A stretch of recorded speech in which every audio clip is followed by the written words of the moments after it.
আজ চলে এসেছি কালনার সিদ্ধেশ্বরী মন্দিরে পুজো দিতে। মা সিদ্ধেশ্বরীর কাছে একটা মানসিক ছিল, সেটা দেবার জন্য এসেছি।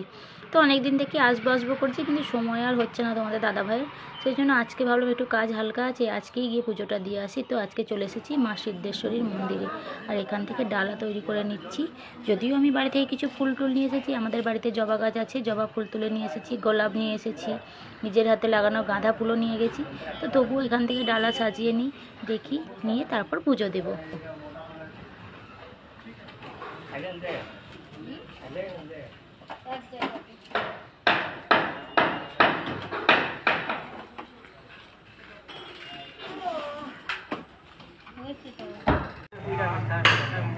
মালা বাইরে এত 10 টাকা বড় মালা দিয়ে আলু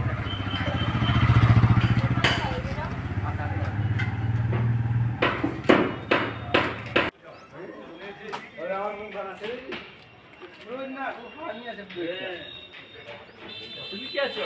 ওই যে দোকানে পাবেন।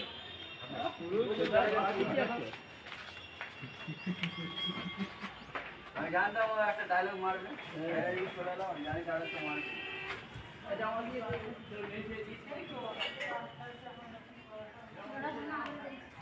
বাসে কেঁপে গেল হাওয়ার উপর পাক করে।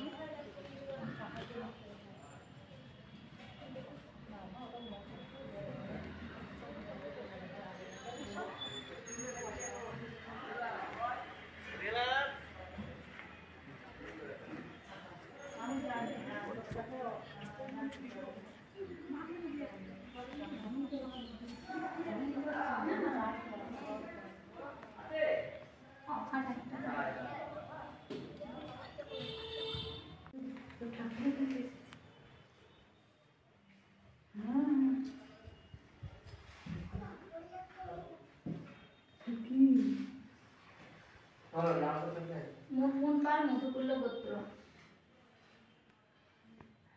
আর দুটো মেয়ের নামে একটু বলে পুজো করে।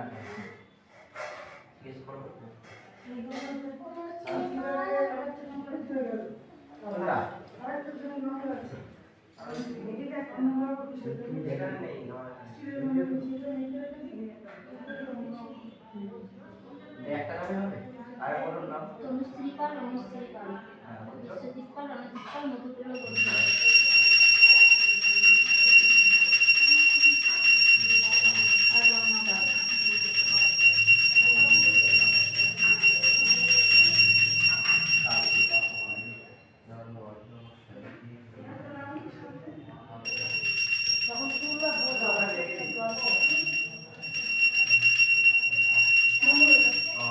আমার পুজো টুজো দেওয়া হয়ে গেছে, আর মনটা না পুরো শান্তি হয়ে গেল পুজো দিয়ে।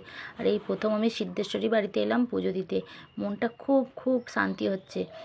আর এখন পুজো দেওয়া হয়েও গেছে, সমস্ত ঠাকুরকে দর্শন করে নিয়ে সিদ্ধেশ্বরী মন্দির থেকে পুজো দিয়ে এখন চলে এসেছি 108 শিব মন্দিরে। এই যে 108 মন্দিরের সামনে এখন দাঁড়িয়ে আছি।